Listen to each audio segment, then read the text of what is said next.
오늘의 사연 시작합니다. 안녕하세요. 제가 시험 준비할 때 산에 들어갔다가 있었던 일인데 제가 살면서 2번은 없을 만한 이야기라 바빠서 잊고 있다가 여유로워지니 새록새록 생각이 나서 이렇게 사연을 보내봐요. 고등학교 내내 놀다가 뒤늦게 발등에 불이 붙어 지금부터 열심히 하면 되겠지라는 안일한 생각으로 공부를 하다가 결국 별 볼 일 없는 대학교에 입학을 했습니다.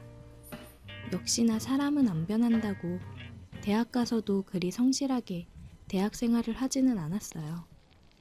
저처럼 공부 안 하고 그냥 캠퍼스 생활 즐기러 온 듯한 비슷한 친구들을 만나 어울려 다녔고 친구 3놈과 매일 같은 학교 여자들과 놀고 과팅도 나가고 맨날 여자들 만나 술 마시고 놀다 보니 여기저기 소문이 났는지 더 이상 학교 내에서 저희랑 어울리려는 여자들이 다 떨어져 나가서 저희는 하다하다 근처 다른 대학교 여자들을 만나러 다녔고 여자들 만나 노는 거에 한참 푹 빠져 있다 보니 다른 지역으로 점프를 뛰기도 했고 근처 공장에 다니는 여직원들까지 가끔 만나서 노는 범위를 넓혀갔습니다.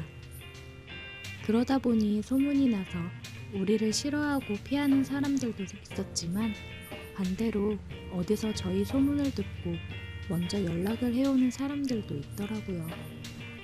아무튼 그때는 여자와 어울리지 않은 나를 꼽는 게 더 쉬울 정도로 매일 술 마시며 여자들과 놀기 바빴습니다. 친구놈들과 의기투합해서 서로 군대까지 연기해가며 그렇게 지내다가 결국 한 놈이 먼저 군대에 가게 되었고 다음으로 다른 친구놈이 국방의 의무를 다하기 위해 저의 곁을 떠났습니다. 혼자 덩그러니 남으니 셋이 있을 때 마냥 시간을 보내도 왠지 흥이 살지도 않았고 점점 지겨워지기 시작하더라고요. 그래서 그동안 손 놓고 있던 학교 생활에나 충실해볼까 싶어 열심히 학교 생활에 집중을 해보고자 했는데 2년을 내리 놀기만 했더니 따라가는 것조차 버겁더라고요. 처음엔 그래서 저도 바로 친구들 따라 군대를 가려고 했는데 막상 생각해보니 이왕 온 대학인데 이 상태로 군대까지 갔다간 정말 머리가 굳어버려서 전역하고 나면 진짜 큰 문제가 되겠다는 생각이 들었어요. 그래서 한 번 더 입영 연기를 하고 공부에 전념을 해보자 했습니다. 그런데 여태까지 놀기만 했더니 그 버릇 어디 안 가더라고요.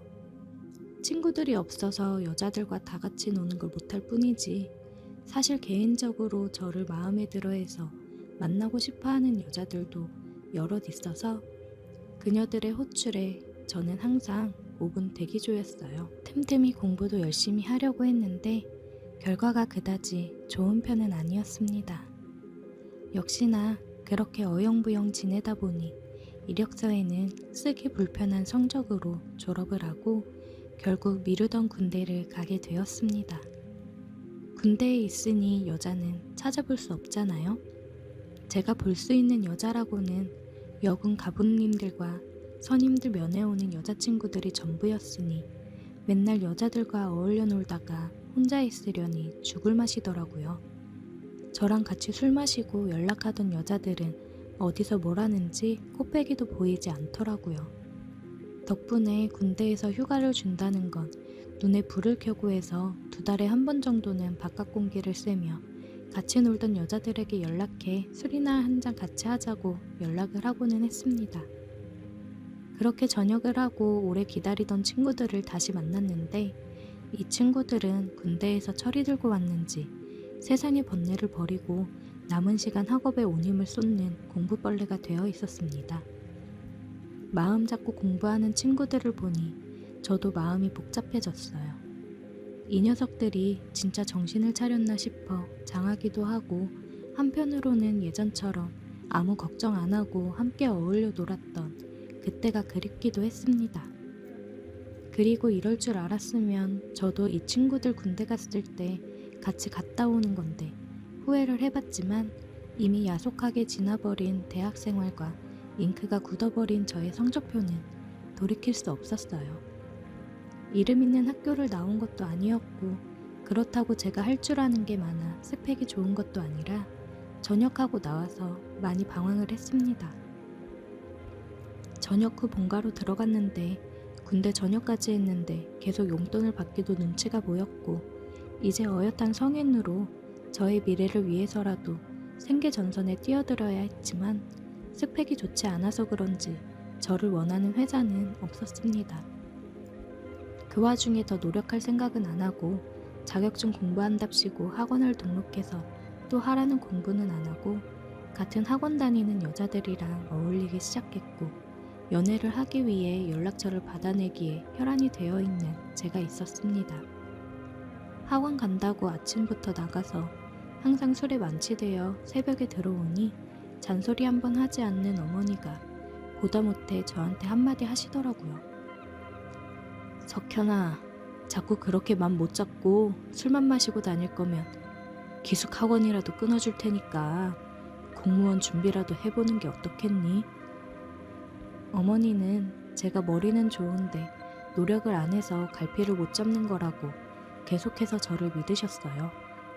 지금도 다들 공무원 하지만 그때도 공무원이 대세였습니다. 다시 한번 어머님의 도움을 받아 기숙학원에 들어가 공무원 시험을 준비하기로 했습니다. 기본적으로 기숙사 내에서 연애는 금지였고 아주 스파르타식으로 학생들을 가르쳐주는 학원이었습니다. 여기라면 이제 저도 뭐라도 될 것 같은 기대를 했는데 저뿐만이 아니라 학원 안에는 정말 반골기질을 가진 저 같은 학생들이 많았습니다. 하지 말라고 하면 더 하고 싶어지는 법이잖아요. 몰래 숨어서 연애를 하고 술 마시는 것도 금지인데 어디서 술을 구해 몰래 들어오는 건지 그렇게 청춘의 한 페이지를 써내려가는 학생들을 보니 저도 굳었던 결심이 서서히 무너지기 시작했습니다. 결국엔 저도 하지 말라는 연애를 시작했고 몰래 만남을 갖다가 들키는 바람에 퇴소 조치를 당해 집으로 돌아오게 되었습니다. 부모님께 이제 2번 다시 실수하지 않겠다고 제발 한 번만 더 믿어달라고 손이 발휘되도록 빌었어요. 저의 진심이 통했는지 마지막 기회를 줄 테니 제발 정신 차리고 제대로 공부해보라고 하시더라고요. 그래서 집에 틀어박혀 공부를 시작했는데 집 주변에는 저를 유혹하는 것들이 너무 많았습니다. 부모님이 출근하고 집이 비면 조금만 더 자다 해야지 하면서 일어나 보면 저녁 시간이었고 이런 일이 반복되다 보니 공부가 제대로 될 리가 없었어요. 이대로는 안 되겠다 싶었고 생각해보니까 제 인생에서 술과 여자를 제일 잘 참아냈던 건 군대였더라고요. 세상과 단절된 곳이라면 이겨낼 수 있지 않을까 싶었는데 마침 집에서 1~2시간 거리에 있는 절에서 학생을 받는다는 걸 보았습니다. 학생도 딱 3명만 받는다고 해서 여기라면 맘 잡고 공부할 수 있지 않을까 생각이 들어 부모님께 말씀드리고 저는 절로 들어가게 되었습니다. 정말 신이 돕는가 싶을 정도로 제가 절에 찾아가고 한참 동안 학생은 저 한 명밖에 없었습니다. 여자가 있기는 했는데 공양주라고 부르는 식당 아주머니 한 분과 제 옆방에 여수님이 한 분 계셨어요. 아무리 여자를 좋아라 하는 저라도 아주머니는 눈에 들어오지 않았고 회색 승복을 입고 머리카락이 없는 여수님이다 보니 제 눈에 들어오지 않더라고요. 피부가 곱고 얼굴이 어려 보이는 게 저보다 2~3살 어린가 싶었는데 화장도 안 하는 데다가 머리도 밀어놓으니 딱히 여자로 느껴지지 않았어요. 마주치면 인사 정도만 간단히 했는데 그래도 여자는 여자라고 제가 의식을 하기는 했는지 공용시설인 화장실이나 샤워장을 쓸 때는 마주칠까봐 괜히 신경이 쓰이더라고요. 매번 제가 사용하고 싶을 때마다 문에다 노크를 몇 번을 하고 기다리다가 들어갔는데 어느 날은 그러고 있는 제 모습을 보더니 웃긴지 저를 보고 웃더라고요. 또 여자라고 웃는 모습을 보니까 괜히 저도 웃음이 났고 그 이후부터 조금씩 말도 트고 지냈어요. 조금 내성적이긴 했지만 말은 잘 통했는데 대화를 나눠보니 절에 온 지는 1년 정도밖에 안 됐고 가정 환경 때문에 어려서부터 방황하다가 모든 게 다 싫고 의미가 없다고 생각이 들어 다 포기하고 절로 들어왔다고 하더라고요. 아버지가 재혼을 하면서 가족들에게 버림받고 여기저기 옮겨다니며 살았다는 이야기를 하는데 우여곡절이 많았던 것 같아 제가 너무 속편히 살아왔나 싶은 생각도 들었습니다. 그때 막 스마트폰이 나오기 시작했는데 그 당시 제 최신식 스마트폰을 보고 엄청 신기해하더라고요. 물건에 아직도 아쉬움이 많은 듯해서 스님 아주 땡중이시라고 농담처럼 말했는데 그녀도 스님이 된 건 좋은 선택이 아닌 것 같다며 기회가 되면 언제든지 여기서 나가고 싶다고 1년 정도 지내다 보니 이 생활도 지긋지긋하다는 식으로 대답했습니다. 대화를 하다가 알게 돼서 놀랐는데 그녀는 저보다 나이가 3살이나 더 많은 20대 후반이었어요.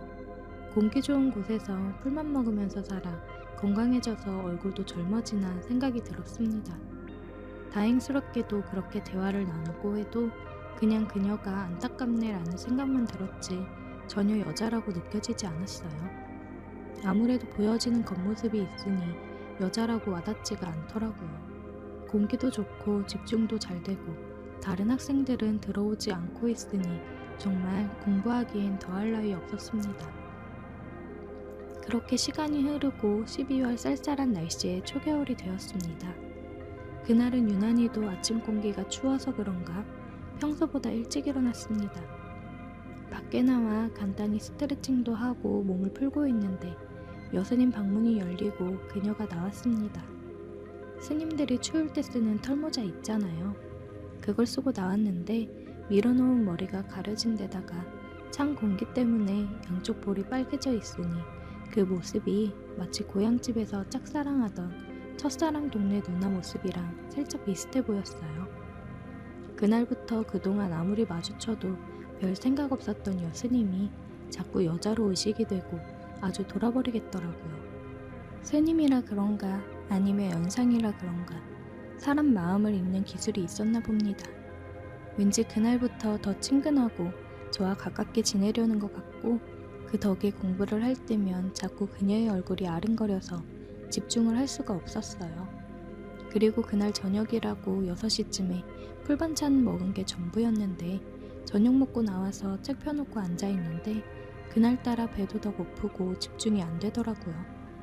그래서 바람이나 쐬고 와야겠다는 생각이 밖에 나가니 평소엔 8시만 돼도 불이 꺼져 있는 그녀의 방에 9시가 넘어가는 시간이었는데도 켜져 있더라고요.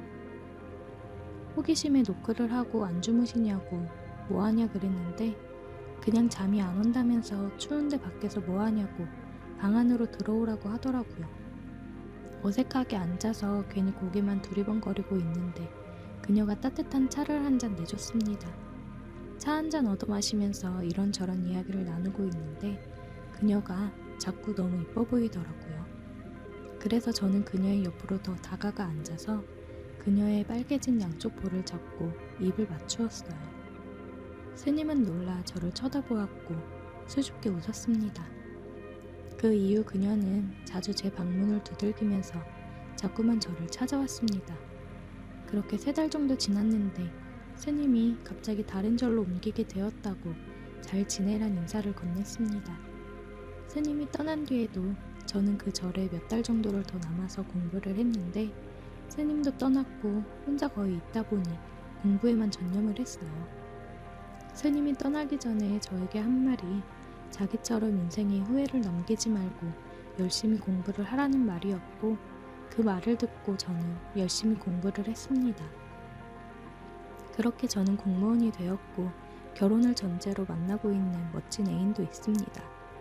그럴듯한 남자가 된 저는 아직도 찬바람이 불어오는 겨울날 털모자를 꺼낼 때면 가끔씩 그 여수님은 잘 지내고 있을까 아니면 다시 속세로 나와서 지내고 있을까 하는 생각에 그리워질 때가 있네요.